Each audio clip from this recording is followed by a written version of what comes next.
નમસ્તે, મારું નામ પ્રિયાકુમારી ધર્મેશભાઈ પટેલ છે. હું ધોરણ 8માં ભણું છું. આજે હું તમને ગુરુ પૂર્ણિમા વિશેની વાર્તા કહીશ. તે આપ સૌ શાંતિથી સાંભળજો. એવી મારી અભિલાષા. મારી वार्ताનું नाम છે गुरु का स्थान. एक राजा था. उसे पढ़ने लिखने का बहुत शौक था. एक बार उसने मंत्री परिषद के माध्यम से अपने लिए गुरु का चुनाव किया. शिक्षक उसे पढ़ाने के लिए ले गया.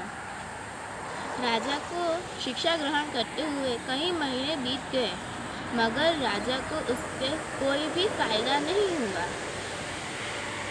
गुरुजी तो रोज मेहनत करते थे, परंतु राजा को उस शिक्षा का भी कोई लाभ नहीं हुआ.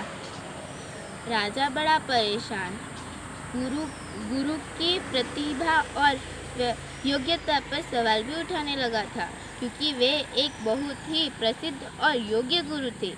एक दिन रानी ने राजा को सलाह दी कि राजन, आप इस सवाल का उत्तर गुरुजी से ही क्यों नहीं पूछते. राजा ने एक दिन हिम्मत करके गुरुजी के सामने अपनी जिज्ञासा रखी. हे गुरुवर, क्षमा कीजिएगा, मैं कई महीनों से आपसे शिक्षा ग्रहण कर रहा हूँ, परंतु मुझे उसका कोई लाभ क्यों नहीं हो रहा. ऐसा क्यों. गुरुवर, कृपा करके आप शीघ्र ही इस प्रश्न का उत्तर दीजिए. राजा ने विनती की. गुरुजी ने बहुत ही शांत स्वर में जवाब दिया.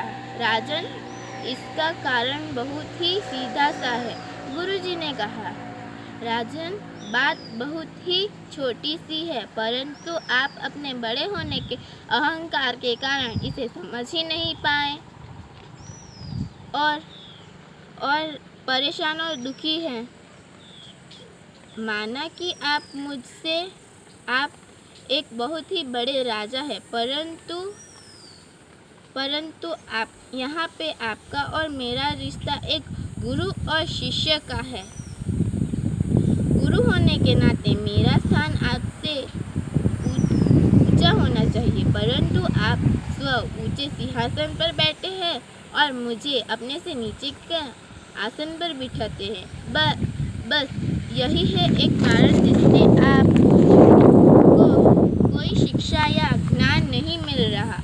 अगर आप कल से मुझे अपने से ऊंचे स्थान पर बिठाएं और स्वयं नीचे के स्थान पर बैठे, तो आपको कोई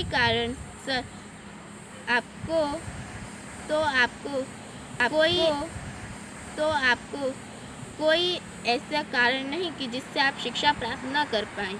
राजा को सारी बात समझ में आ गई और उसने अपनी गलती मानी.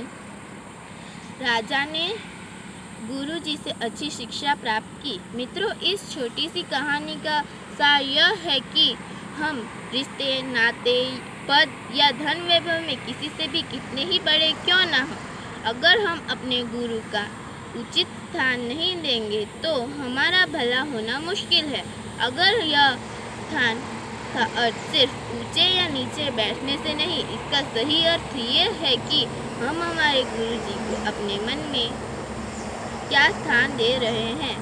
क्या हम सही मायने में उनको सम्मान दे रहे हैं या स्वयं को ही श्रेष्ठ होने का घमंड कर रहे हैं. अगर हम अपने गुरु या शिक्षक के प्रति